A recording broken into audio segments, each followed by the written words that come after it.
Every NFL season, about 4 or 5 weeks in, mediocre sports commentators such as Tristan and I begin rolling out power rankings where we talk about which teams we think are best and worst. Naturally, the NFL teams care greatly about these lists, so we are in a hurry to get this one out before next Sunday's games. But this is the Thick Man Inc. Week 4 totally non-subjective power rankings for the 2020 football season.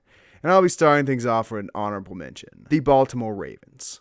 The Ravens are one of the best built teams in the NFL, but Lamar Jackson does not look as good as he did last year. Frankly, he doesn't look close. This is most likely due to teams having a little bit more film of him than in previous years and gearing up more heavily to stop him. Despite Hollywood Brown putting on muscle and healing an ankle injury, he still does not look like a true number one receiver. Will he and the Ravens get better as the season progresses? Absolutely. But right now, they're my honorable mention and 6th best team in the NFL. Just because the Ravens lose to one team in the Chiefs, who are the reigning Super Bowl champions, Super Bowl MVP Patrick Mahomes has looked just as good as ever, I think they need to be a little bit higher up on the list. I have them a little bit higher. As my honorable mention, I have the Patriots. And if Cam Newton didn't have COVID, they could very well be 3-1 right now with a win over the Chiefs. He has been an excellent signing for the Patriots. He may even be their franchise quarterback and get an extension this offseason. I think the Patriots are poised to have another playoff run. They are the 2nd best team in their division right now. Only 2-2. That's why I only have them at 6 currently, and is my honorable mention. Well, I can get having the Patriots there. You're wrong, and I'll talk about that later. But now, getting into the meat of our list, at number 5, I have the Green Bay Packers, the team hailing from Wisconsin. The Packers' offense has looked like the best scoring unit in the league so far this year. Aaron Rodgers looks otherworldly and is proving everyone wrong and showing that he is the furthest thing from washed. This team will go as far as he can lead them, because frankly, I think their defense is suspect. You can look at all the ratings and the per game averages and make your own assumptions off that, but if you watch the games, the Packers defense just is missing a playmaker. They're missing a guy. And I think every Super Bowl or high caliber defense needs one of those. The Packers don't have a leader in that group, and I think it will bite them later in the year. But until then, this Packers team shows no signs of slowing down. Pair that playing in a relatively weak NFC North with the collapse of the Vikings, I think the Packers have a real shot at a first round bye in the NFC. I think it's insane to say the Packers are only the 5th best team in the NFL. Aaron Rodgers is looking like his typical MVP, one of the most talented quarterbacks to ever set foot on a football field ever. They have been balling out, even with Devontae Adams and Lazard, however the hell you say his name, gone. He put up insane numbers, put up a bunch of points. I think they have one of the biggest wins out of all these top teams here, besides the Chiefs beating the Ravens with their win over the Saints. So I have them slightly higher on my list. And coming in at number 5 for me, I have the Buffalo Bills at 4-0. And before Isaiah jumps down my throat, let me explain myself. I was 100% wrong about Josh Allen being a complete bust, being someone who couldn't throw the football accurately, as were a lot of other people, and he has become a prolific passer. And watching what he can do is similar to watching Mahomes and what he was able to do over the past 2 years. That being said, the 4-0 Bills have faced teams with a combined record of 6-10. 3 of those wins come from the Rams' 3-1 record, and the Rams almost came back from an incredible deficit to beat the Bills. I think they are a really good team, and they are a team that is extremely capable of making a Super Bowl push behind the addition of Stephon Diggs, which has also helped transform their offense. It'll be really interesting to see how they fare against the Chiefs and Patriots and Titans over the next 4 weeks. 3 opponents that are going to be the biggest challenges this year. Real quick, who led the game-winning drive in that Rams-Bills game, leading his team down the field to score as time was running out? I literally just said Josh Allen. Oh, so really Josh Allen. So they didn't blow the lead. Okay, if you want to talk about weak schedules, the Packers, the team you just praised, have played the Saints, who look off, the Falcons, who are terrible, the Lions, who are terrible, and the Vikings, who don't have a secondary. So I don't think you want to be talking about weak schedules if you're going to praise the Packers. My number 4 team is the Kansas City Chiefs. And am I the only person thoroughly unimpressed with this team so far this year?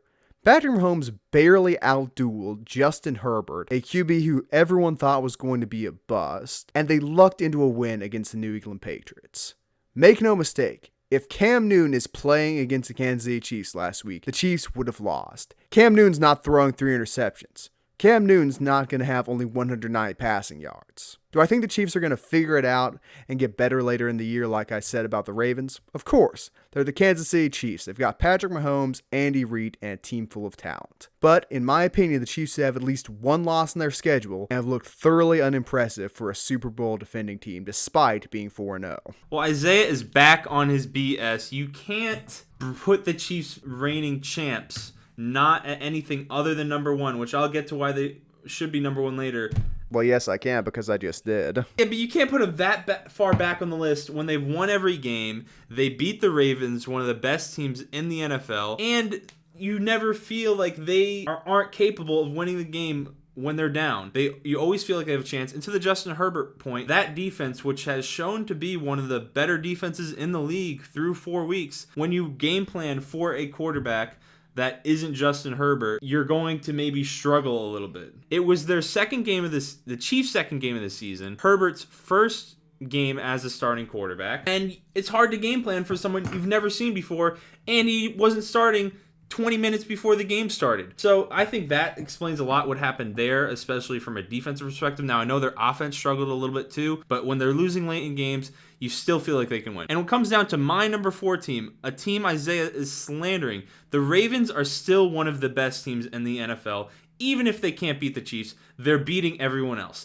Lamar Jackson is 21-1 in the regular season, which I'm sure, and you've seen that stat thrown around all around sports media, whether it's on Fox, ESPN. They just can't beat the team that has Patrick Mahomes and a team that is coached by Andy Reid. The Ravens are incredible against the rest of the league. They have the 4th-ranked scoring defense, 7th-ranked scoring offense. Very few teams are going to beat them this year. I feel bad that Lamar has to go through Mahomes in order to make it to the Super Bowl, but it is what it is. If their matchup with the Chiefs happened later in the year and they're 4-0 at this point, because I think they're that good, I would probably even have them ranked higher on the list through 4 weeks. Here's the thing. They've played the Cleveland Browns, who first game with a new coach, new system. They were always going to blow them out, destroy them in week 1. They played the Texans, who fired Bill O'Brien, a team which is 4-0 and is holding a revolt. The one team of note they've played, the Chiefs won convincingly. Don't think because the score was 34-20 it wasn't a complete blowout. The Chiefs were always in control of that game.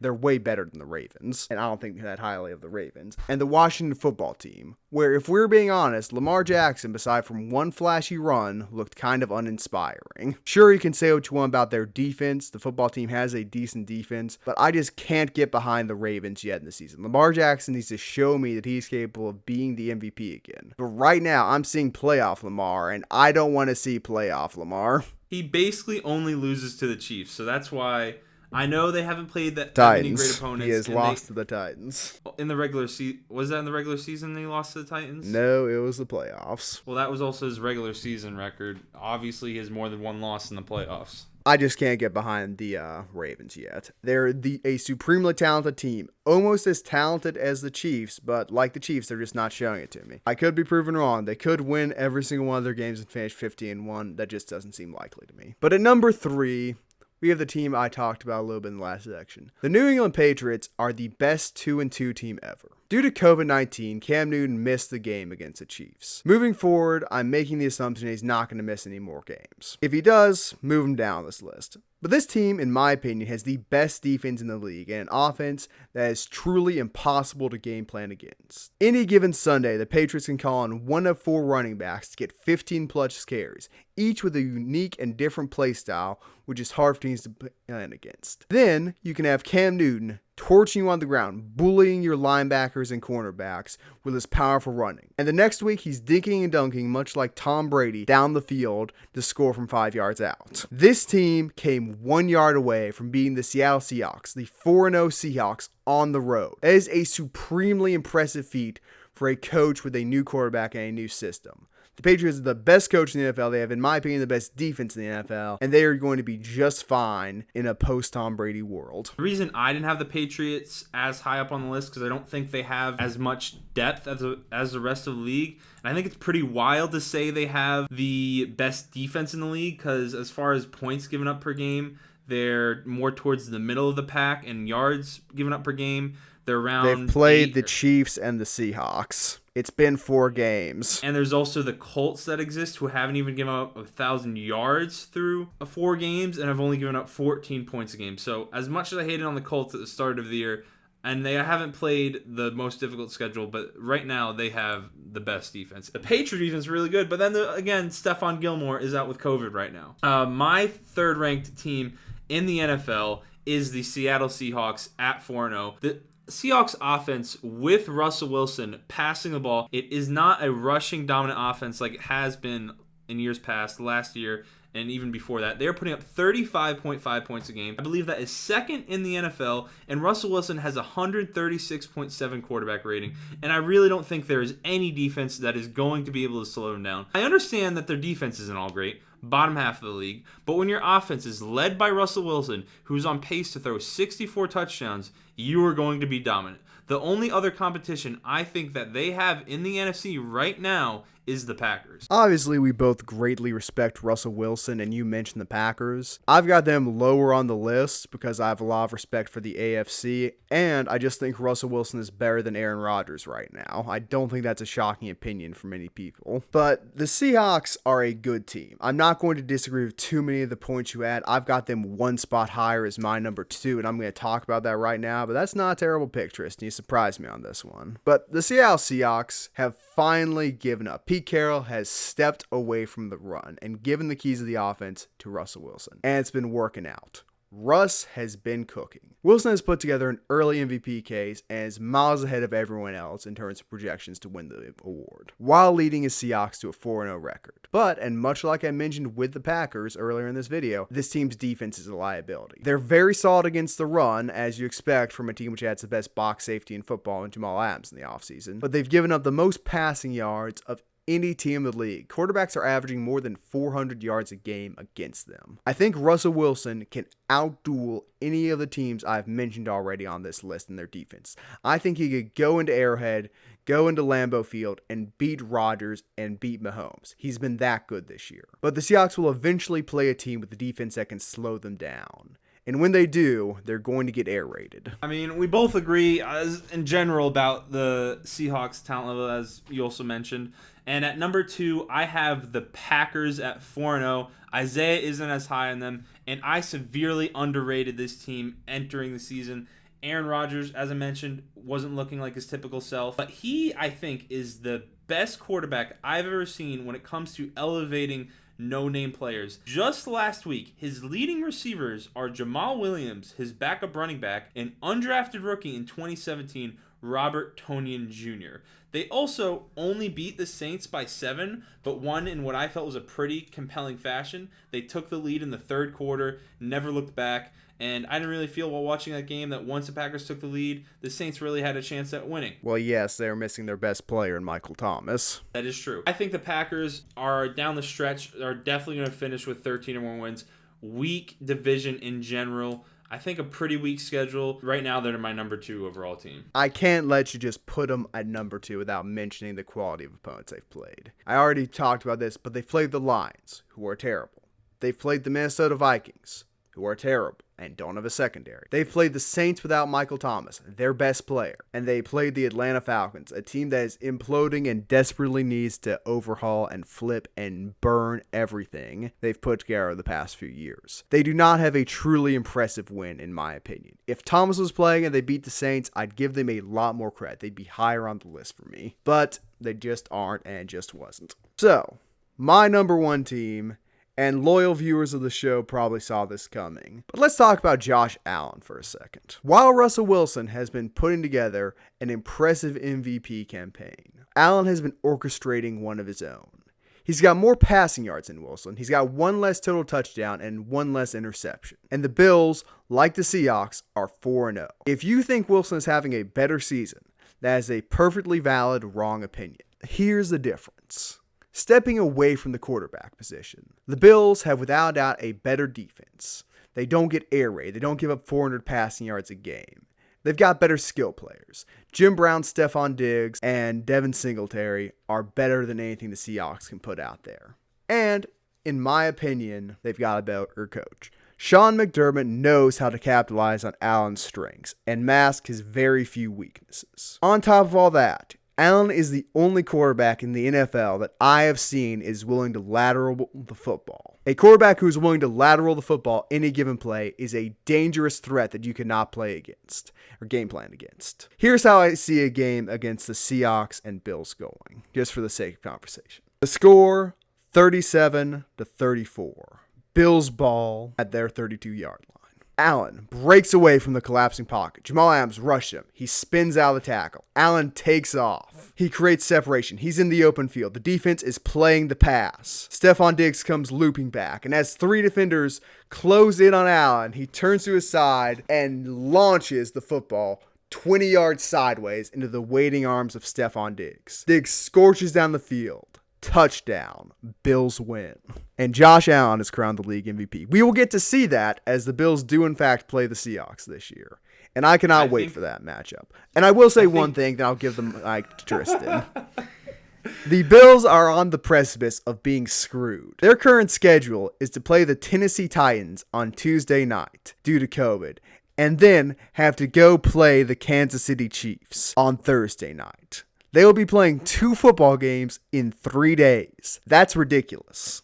That cannot happen. The NFL needs to do something about that, but that is completely unfair for the Bills. If the Bills lose to the Chiefs because of that, it does not count as a loss in my opinion. Well, I mean, I disagree with Isaiah when it comes to the Bills. Their defense hasn't been all that great. I know you said it's so much better apparently, but they've given up It's so much better than the Seahawks. But that's not a debate. Yes. My number 1 overall team, the Chiefs, I spoke on it earlier. I don't think you can put the Chiefs anywhere else than number 1 until they lose to someone or until Patrick Mahomes fails to be clutch late in games. You always feel like they have a shot to win. They have the 2nd-ranked scoring defense, that also has the 4th most interceptions, 6th most takeaways, 7th most sacks. And when you pair a defense that is actually one of the better ones in the NFL, top 10 through 4 games, with Patrick Mahomes and a prolific offense, they are going to land at number 1 on the list. Their game against the Bills coming up should be extremely exciting and extremely telling.